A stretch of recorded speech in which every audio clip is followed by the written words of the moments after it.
you know, well, some people know a lot about UHPA, but for the new folks, we really traditionally have done a couple of things. We've negotiated the contract when it comes up with the administration, the governor, and the regents, and we also there's one more seat with your name on it. We're just getting started. Yeah, just get started. So as I was saying, we negotiate the contract, and as part of that, we also lobby the ledge and the governor to get it paid for, because the university does not actually control the money for salary increases. And then the other thing we do is enforce the contract. And hopefully all faculty members read it. You should memorize it, but seriously, just do keep an eye on it and check it from time to time. A lot of administrators tend not to read it, and they get in trouble and they do naughty things. And hopefully you all have read the contract and go, well, actually, I don't need to do this, or we're not supposed to be doing this. And you call us, and someone from UHPA goes over and has a talk with the administrator or with the chancellor, and often we can work it out at that level, and it's very low key. Occasionally there are administrators who get entirely carried away and start inventing their own parallel universities, and we've got a couple of really good lawyers, and they sort of enjoy this, but it's sort of like me playing at Wimbledon. The university lawyers are just not up to ours. At Wimbledon, I would just cower behind my racket as one of the Williams sisters nailed me.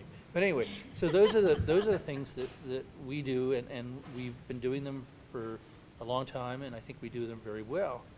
But over the last year or so, we've been thinking about the world of higher education is changing in very dramatic ways, and ways that are not very nice for what have traditionally been the role of faculty.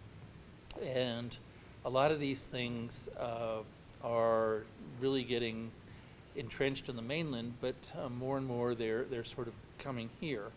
And they're changing, they will change how we as faculty are treated and our students' expectations. And so we thought to come and talk to as many faculty as possible about their suggestions as to what we can do, how we can respond, not the union, because the union is all you guys also, but as a faculty. Are these things that we're just going to accept, or are these things that we want to see, even if it's just a last-ditch rearguard action, can we keep some of them from happening? And what's basically happened is it goes back to right after World War II, the servicemen came home, and we had the GI Bill, and we basically paid people to go to college, and it transformed the country. One farm boy from Kansas became vice president. Just person after person just had chances they never knew they could have had. And it really helped write the next half century of America. But more recently, we've decided that as a country, we seem to be deciding that education's not a common good. It's something that individuals, if you want an education, you should pay for it. And as a result of that, the legislatures have begun to cut back on funding, and Hawaii is included in that.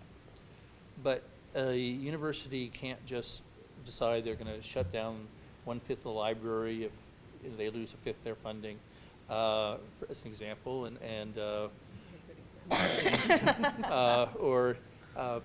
so tuition then goes up to try to pay for these things. But there's a limit to how much, when tuition was low, families could just pay for it. But now as tuitions have gone up, it's becoming more difficult for faculty to pay for it, for parents to pay for it, and so students have been taking out loans. And what we've managed to do is create a whole generation of people who have varying degrees of debt.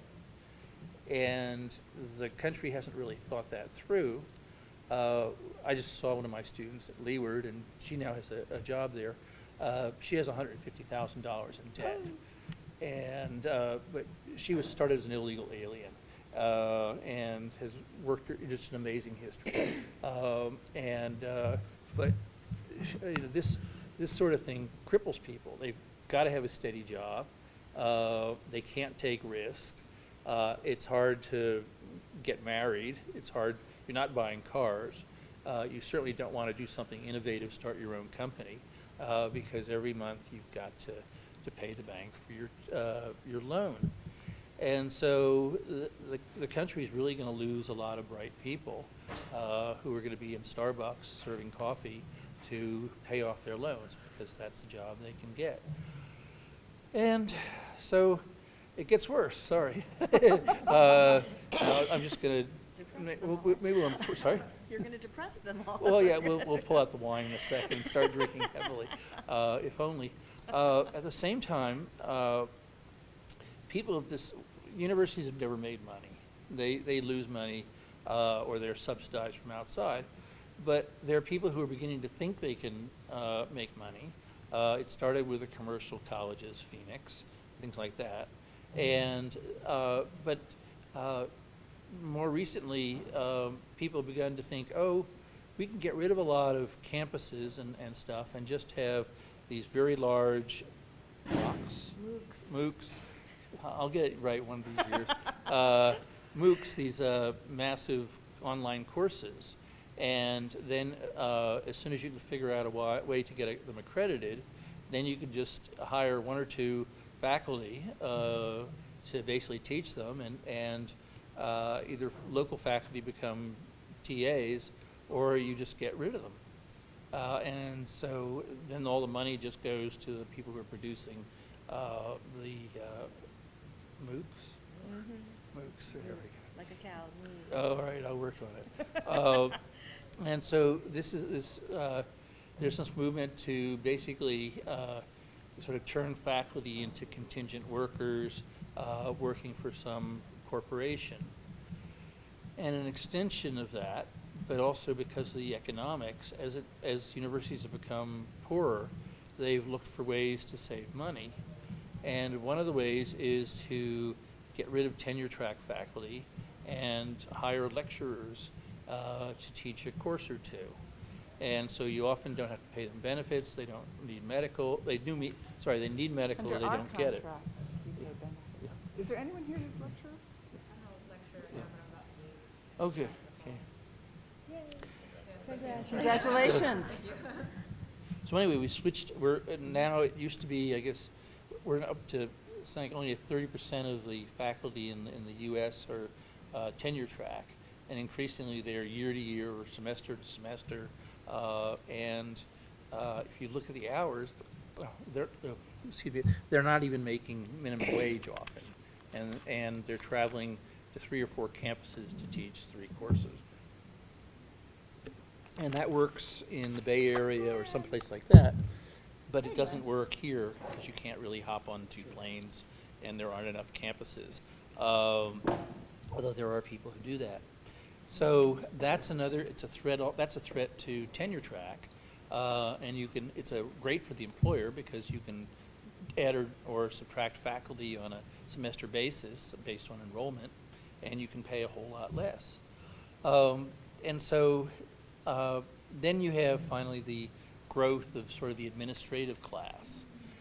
In the past, and we've still got a couple here, deans came out of the faculty or vice presidents came out of the faculty.